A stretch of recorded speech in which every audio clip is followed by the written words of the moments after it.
ध्यान देना होता है कि क्या ना बोलूं। तो चलिए आज स्टार्ट करते हैं नेटवर्क मार्केटिंग के बारे में। वाई क्लियर करते हैं वाई। इसको स्टार्ट करते हैं पॉपुलेशन से। अच्छा, 1907 में आपको पता है कि हम भारत नहीं थे। 1907 में जब हम ब्रिटिशर्स के अधीन थे तो भारत, पाकिस्तान, बांग्लादेश और म्यांमार चार। आवाज आ रहा है सर? अच्छा सर, मैं बात कर रहा था 1907 की। 1907 में जब हम भारत नहीं होते थे, तब हम होते थे इंडियन एम्पायर। तब भारत की, बांग्लादेश की, पाकिस्तान की और म्यांमार की टोटल पॉपुलेशन जो थी वो थी 22 करोड़ 80 लाख।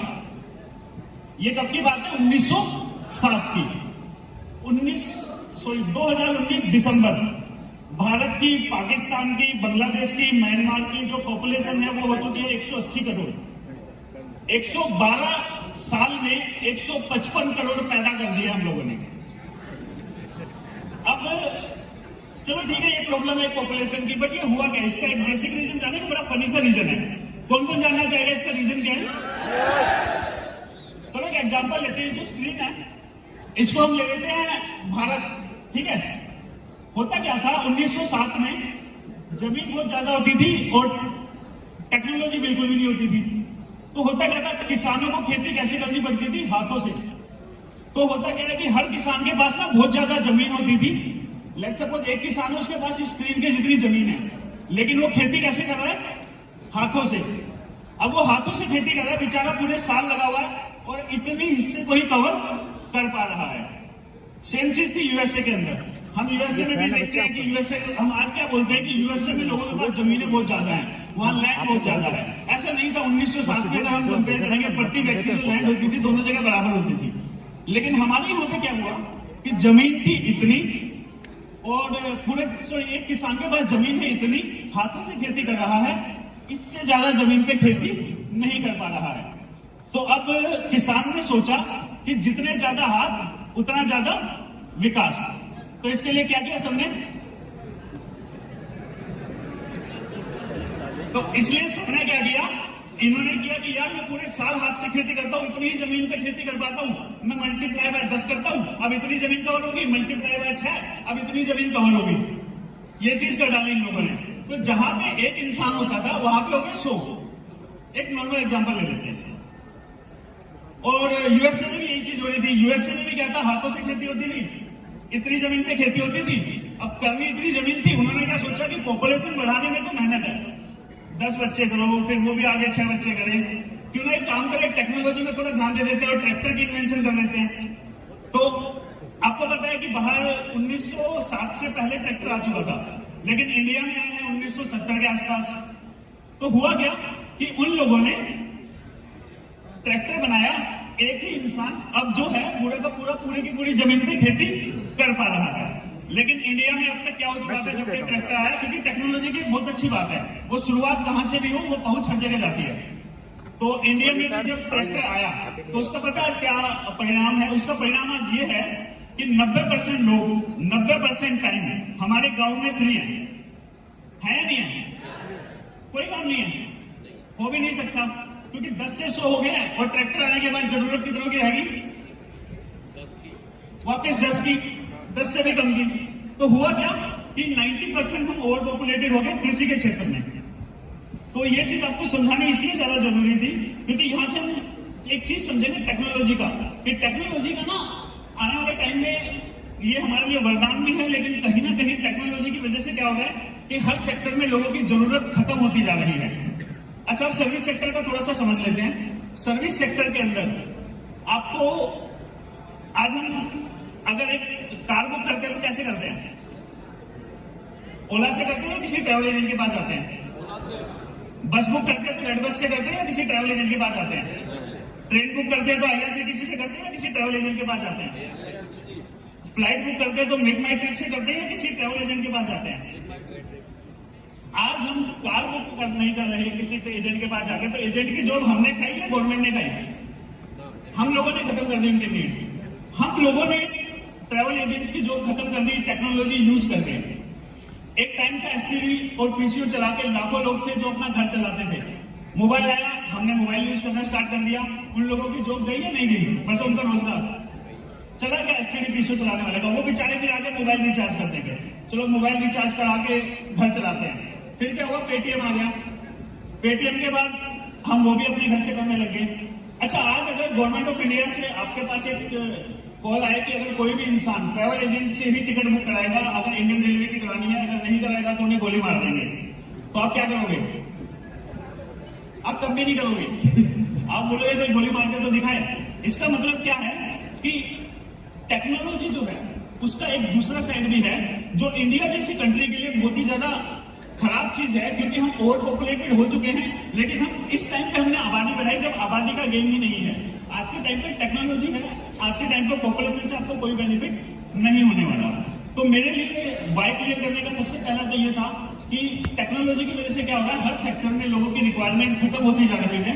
कोई ऐसा सेक्टर नहीं है जहां से टेक्नोलॉजी लोगों को ना निकाल रही हो। अच्छा, कोई एक ऐसा सेक्टर है जिसका टेक्नोलॉजी कुछ भी नहीं कर सकती? तेज बोलो, कौन सा ऐसा सेक्टर है जिसका टेक्नोलॉजी कुछ भी नहीं कर सकती?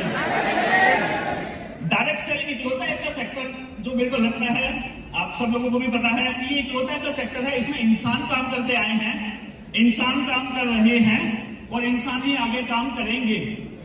इस सेक्टर के अंदर टेक्नोलॉजी, आर्टिफिशियल इंटेलिजेंस, रोबोटिक्स आके कुछ भी नहीं कर सकती। मैन्युफैक्चरिंग सेक्टर से अगर हम अपने ऑटोमोबाइल सेक्टर की बात करते हैं तो 2019-19 के अंदर आप देख रहे हो कि 10 लाख के आसपास अराउंड लोगों की जॉब गई है, डायरेक्टली और इनडायरेक्टली। ये सेक्टर हमारी जीडीपी का 7% कंस्टिट्यूट करता था। 50 लाख टोटल लोग थे जो इस सेक्टर में काम करते हैं। 50 लाख में से 10 लाख मतलब 20% लोगों की जॉब एक साल में चली गई टेक्नोलॉजी में, जो ऑटोमेशन आया इस सेक्टर के अंदर उसकी वजह से। तो आपको क्या लगता है कि ऐसा नहीं है कि आने वाले टाइम में टेक्नोलॉजी, ऑटोमेशन जब हर सेक्टर से लोगों को निकालेगा तो इकलौता ऐसा सेक्टर है डायरेक्ट सेलिंग जो बाहर फैला के, क्या कैसे बाहर फैला के सबको वेलकम करेगा कि आओ हमारे पास, ये इंसानों का काम है, इंसान करके आए हैं और आगे भी इंसान ही करेंगे। अच्छा, एक चीज और है, आपने रियलाइज किया कि डायरेक्ट सेलिंग को ना लोग बहुत ज्यादा गलत भी बोलते हैं, उल्टा सीधा भी बोलते हैं नेटवर्क मार्केटिंग प्रोफेशन को, जो कि सच है। इसके ऊपर रीजन है वो हम डिस्कस करते रहते हैं। आपने एक बच्चा देखा होगा कि पता है आपको क्या होता है, एक बच्चा होता है, हर कॉलोनी में एक ऐसा बच्चा होता है जिसको बचपन से ही सब लोग पता है क्या बोलते हैं, ये बच्चा बड़ा शैतान है, ये जिंदगी में कुछ नहीं बनेगा। उसके माँ बाप भी उसको गालियां देते हैं। अब जब उसको माँ बाप उसको गालियां दे रहे हैं तो उसके पास पड़ोसी भी उसको गालियां देते हैं। अब पास पड़ोसी वाले भी गालियां देते हैं तो पूरा मोहल्ला भी गालियां देता है कि ये लड़का कुछ नहीं बनेगा जिंदगी में, ये बदनाम है, इसके साथ मत जाना वरना तुम बर्बाद हो जाओगे। और होता क्या है कि वही लड़का जब जवान होता है, बड़ा होता है, तो आगे जाके हम देखते हैं वही पूरे के पूरे घर का ध्यान रखता है। तो याद रखना, हम सब लोगों को ये चीज समझने की जरूरत है कि नेटवर्क मार्केटिंग भारत का वो बच्चा है, पूरी दुनिया का वो बच्चा है जिसे आज हर कोई गालियां दे रहा है, जो नहीं समझ रहे इस बच्चे को। लेकिन आने वाले टाइम में इसी बच्चे को, पूरे के पूरे भारत को, पूरे की पूरी दुनिया को रोजगार प्रदान करना है। यही हमारे पूरे के पूरे घर का जो है ध्यान रखेगा। अब हम बात करेंगे बच्चों को नेटवर्क मार्केटिंग क्यों करना चाहिए, वुमेन्स को नेटवर्क मार्केटिंग क्यों करना चाहिए, या सीनियर सिटीजन को क्यों करना चाहिए। जस्ट थोड़ा थोड़ा इसके ऊपर मैं बोलना चाहूंगा। हमारी एक प्रॉब्लम है कि हम ना बच्चों को ना पैसा दिखा के इंडस्ट्री में लाते हैं, वुमेन्स को पैसा दिखा के इंडस्ट्री में लाते हैं, या सीनियर सिटीजन को पैसा दिखा के इस इंडस्ट्री में लाते हैं। हमें थोड़ा सा चेंज कर लेंगे ये नजरिया, तो इंडस्ट्री अपने आप बहुत हद तक ना सही हो जाएगी। हम बच्चों को जाके क्या बोलते हैं कि जॉब छोड़ दे, जितना तू 4 साल की पढ़ाई करके कमाएगा, 1 साल का पैकेज होगा उतना तो यहाँ महीने का कमा लेगा। क्या ये सही तरीका है? ये तरीका चेंज होना चाहिए ना। अगर मैं बच्चे के पास जाके बोलता हूं कि भाई देख, तू अपनी पढ़ाई कंटिन्यू रख, लेकिन जब तू पढ़ाई कर रहा होगा तो सबसे पहला जो राउंड होता है, जब तेरे को अपनी जॉब चाहिए होगी, या मैं कॉलेज के अंदर बात करूं, बच्चों का सबसे पहला डर पता है क्या होता है कॉलेज के अंदर? वाइवा। वाइवा में क्या होता है, उनको अपने टीचर के आमने सामने बैठ के उनके क्वेश्चंस के आंसर करने होते हैं। अच्छा, वाइवा के अंदर बस एक ही डर है कि टीचर उससे उम्र में थोड़ा सा बड़ा है, उसके सामने वो बोल नहीं पा रहा है क्योंकि कभी अपनी से बड़ी उम्र वाले के सामने बैठ के बातें नहीं की है। एक नेटवर्कर वाइवा में डरेगा?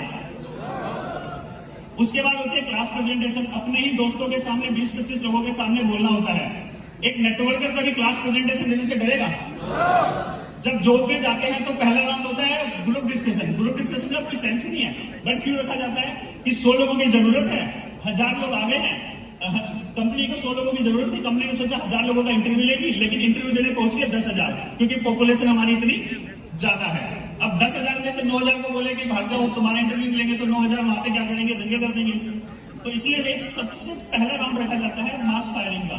क्या रखा जाता है कि लोगों को 10-10 के ग्रुप में बुलाया जाता है, 9 को निकाल दिया जाता है, एक को रख लिया जाता है, और उस ग्रुप डिस्कशन में सिर्फ ये होता है एक टॉपिक पे आपको बोलना होता है, और 10 में से 9 बच्चे तो बोलना शुरू भी नहीं कर पाते। एक नेटवर्कर जो होगा वो उन 10 बच्चों में सबसे पहले नहीं बोलेगा। फाइनल इंटरव्यू में एक नेटवर्कर ज्यादा अच्छा परफॉर्म नहीं करेगा, उसको डर नहीं लगेगा बात करने में, क्योंकि इंटरव्यू आप लेने वाले के पास शायद उतनी स्किल्स नहीं होती जितने नेटवर्कर के पास है, क्योंकि इंटरव्यू लेने वाले को कभी कोई ऐसे बोलता है नहीं करूंगा तेरी कंपनी भागी, तो ये काम ही बेकार है, उसको कोई ये नहीं बोलता, उससे कोई बहस नहीं करता, तो उसके अंदर वो स्किल्स नहीं होती। लेकिन एक नेटवर्कर को सब कुछ सुनना पड़ता है, और फिर सामने इंसान जो बैठा है उसको एजुकेट करना पड़ता है इंडस्ट्री के बारे में, और फिर वो इसको इंडस्ट्री में लाता है। तो एक नेटवर्कर की कन्वेंसिंग स्किल्स बहुत ज्यादा अच्छी होती है एज कंपेयर टू एक इंटरव्यू लेने वाले से। तो वो वहां पे अगर जाके कॉन्फिडेंस के साथ परफॉर्म करेगा तो उसकी जॉब करने के चांस ज्यादा ही नहीं है। तो बच्चों को नेटवर्क मार्केटिंग इसलिए करनी चाहिए क्योंकि वो वाइवा में अच्छा परफॉर्म कर पाए, वो क्लास प्रेजेंटेशन में अच्छा परफॉर्म कर पाए, वो फर्स्ट राउंड ग्रुप डिस्कशन में अच्छा परफॉर्म कर पाए, वो अपनी जॉब को लेने में बेटर फाइनल इंटरव्यू में परफॉर्म कर पाए। इसलिए उनको नेटवर्क मार्केटिंग करनी चाहिए, और इस सोच से अगर हम बच्चों को नेटवर्क मार्केटिंग में लेकर आएंगे तो बच्चे डेफिनेटली अच्छे तरीके से यहाँ पे काम करेंगे। हमें एक चीज समझनी होगी,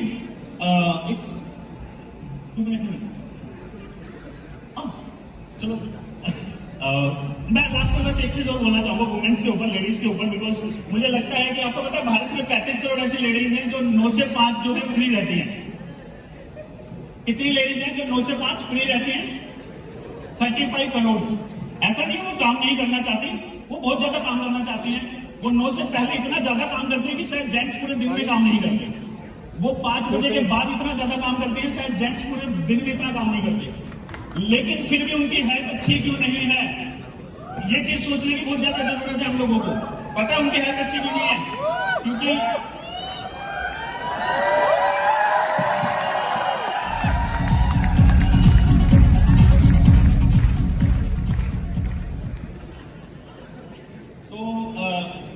अच्छा वुमेन्स में हम क्या बात कर रहे थे अभी कि 9 से 5 जब वो घर पे रहती हैं तो वो ऐसा क्या करती हैं, जब 9 बजे से पहले वो बहुत ज्यादा फिजिकल एक्टिविटी कर रही है, 5 बजे के बाद वो बहुत ज्यादा फिजिकल एक्टिविटी कर रही है, तो वो हेल्दी क्यों नहीं है?